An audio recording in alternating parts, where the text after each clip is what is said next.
I'd like to walk you through the add-in that's part of the custom reporting game. So here we are talking about Excel, and we're going to go through the add-in, and I'll show you a bit about how it's organized. We'll start this time with a blank template. So here with the templates that are released with the product, I'm going to take the quant blank template and I'm going to start opening that in Excel. Now there's some instructions here about the formatting that's used with this template. I will take that and I will remove that. So I've got nothing on the template. Now here is the add-in functionality that's being discussed. I've started now with a blank template. I can see the options here. The options page does control landscape and has some controls over the whether the footer is turned on, the header is turned on, and using these options. Now, with the blank template, I'd first like to point out that in the properties here, notice that the template is of report type quantitative.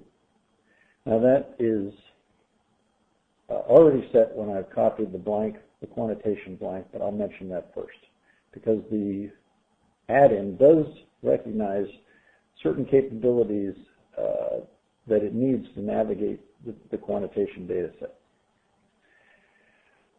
You'll notice that there's the process report. I've used that in other cases to read in the data once I've got the template set up. Also, the clear results will take the information that has been imported in format and strip that out and send you back to the template. So if you're in the loop of developing and then testing, those two buttons are very useful. I'll go next to the add data, and let me first start by putting a title here, moving down a couple, and I'll add the batch table row. These are all canned up for you already, so I've got canned entries from the different tables that are set up here in the toolbar, and I've also got some assistance so I don't have to manually create a formula column or an ISTD column. So first I'll start with the batch table and discuss a bit about how that works. So you'll notice that the source pane comes up automatically and it's created a map over here, and the columns that are associated here come from the XML map. One thing I'd like to note is the sample ID here. So if I look at the properties for that column, you'll notice that it is hidden. And I'll go back to the original schema that we talked about previously and show you that the sample ID is part of the primary key. And the reason that it's there is to allow the add-in to navigate through the database and pull the information for that particular sample. And you'll notice that each table has the sample ID in it. So it can move through these tables to pull out the information for that particular sample. It doesn't really need to appear in the report, so it's hidden, but it's actually there. That's one important point, and you'll see that in every table that's added here. So I've got position acquisition method already mapped for me. Notice that with this table that's been added, I get a title for this table, and along with that title, I've got a comment that has some meaning. In this case, this title is associated with this table and tells the add-in to associate them together so they stay with on the same page break. So that's instructions to the add-in, and again, you'll see that consistently through the different examples that I'm going to use. I'll go down a little bit further and leave some space here, and I will add in the target compound table with the ISTD. Now this one has, again, the sample, the compound ID, and also the ISTD. So let me describe the ISTD compound, going back to the schema. If you think about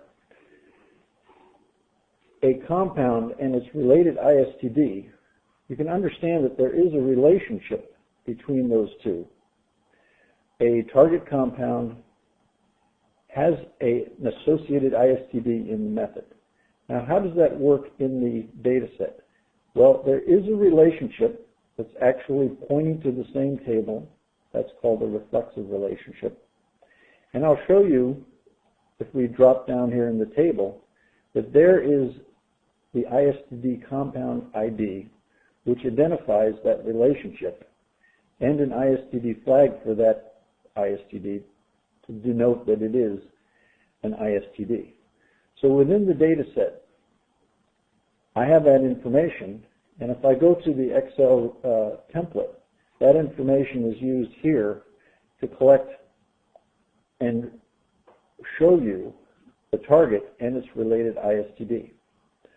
So here, on the back end of this column, I can see that there is a path that follows that information so that I can show both the target compound and its related ISTD on the same page, on the same row as I'm importing it. And if I look here, I'll see that it's denoted as a property that it's ISTD information, and that assists the add-in in accomplishing that goal. So that gives you a picture of how the add-in is working. And I think you'll come to the conclusion as I go through this discussion that it's best to start with an existing template and then modify it rather than build one up from scratch, which is what I'm doing here. The next table that I'll bring in here from the add data part is the peak table. So here, again, I've got the association between the title, which I could edit, of course, and the row that is mapped to the schema. And I've got another issue here that I'd like to explain briefly, and that's the peak ID. Now, when I do the extraction and I do the integration, it's possible that I could get more than one peak as a candidate. And we use the terminology primary peak as the peak that we have discovered to do the quantitation. But in actuality, there may be alternative peaks that are stored in the data set. So what we have here is a reference, you can see from the properties, a reference that filters the results that you will see, because you want to see the information that's associated with the quantitation peak. And that happens here by filtering on the peak that's identified by the primary peak ID. And I can show you that in the database. If I look at the peak here, the peak ID, I can see that I've got a primary peak ID here, which points to the peak that's used for the quantitation. That's how it works in the database. So again, I'll emphasize one more time that it's best to start from an existing template because all these add-in instructions are already working, and then you can just add and delete columns. Now we're back to the Excel blank template and filling this information out to create a new template. And I'll move to adding graphics. So again, I've got the toolbar here to help me, and what I'm going to do is add in graphics the sample chromatogram.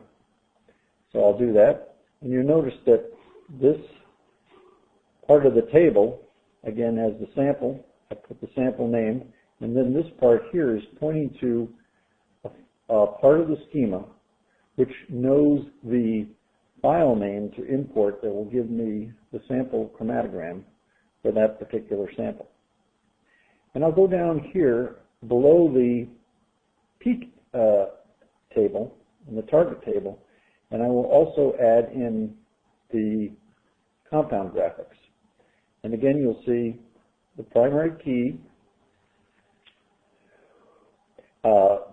the compound name, and then a series of graphics, all three of them. So I'll get the compound chromatogram, the qualifiers, and the spectrum. This is exactly the same set of graphics that you'll see in Batch at a Glance.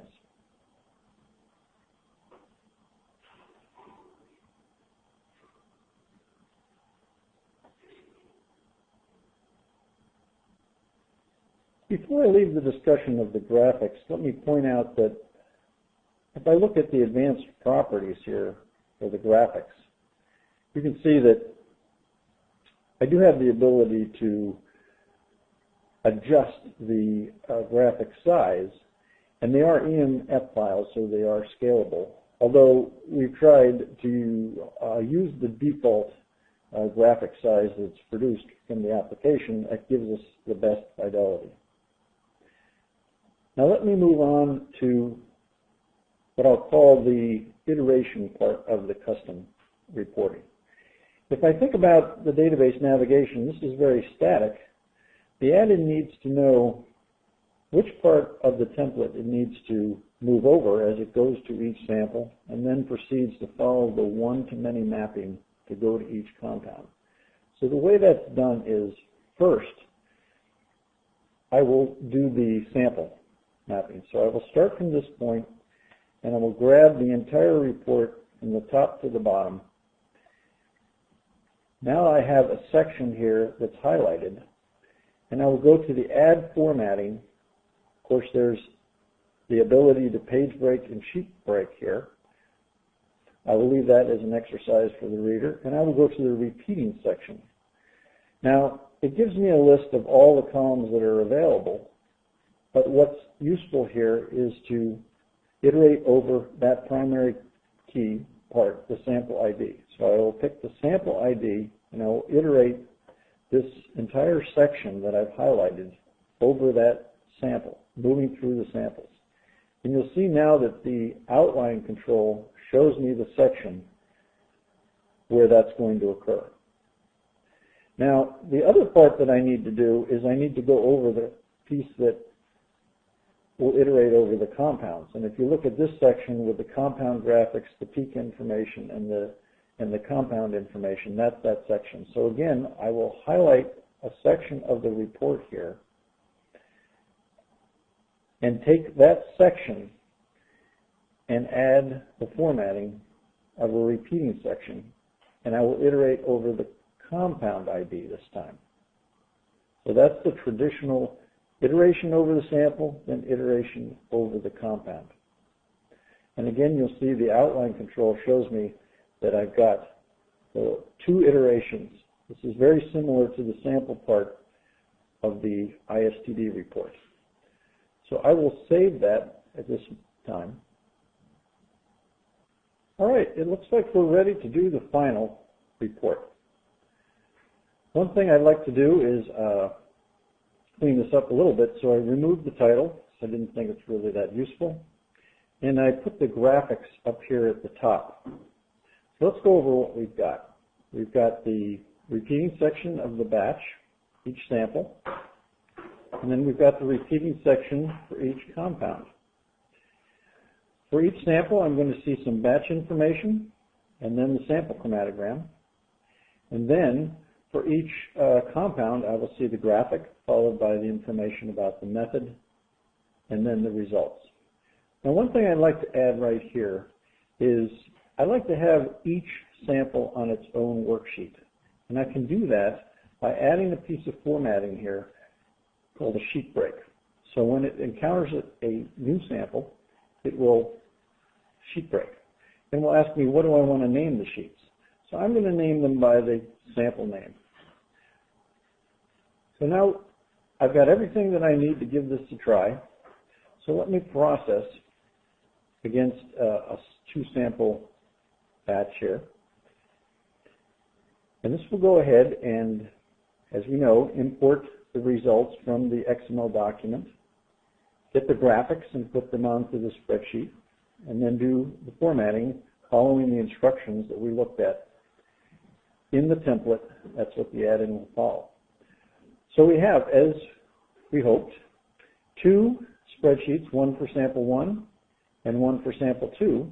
And if I print preview for sample 2, I'll see here's the sample information and here's the sample chromatogram. And here is the first compound, amphetamine, the graphics, and followed by the detail of the method and the detail of the results, followed by its related ISTD, amphetamine deuterated. And similarly, for cocaine, I'll see the same pattern and its related ISTD for the rest of the compound. So here I've got a report that really looks good, starting from scratch, and we have produced a custom report. Thank you for your attention.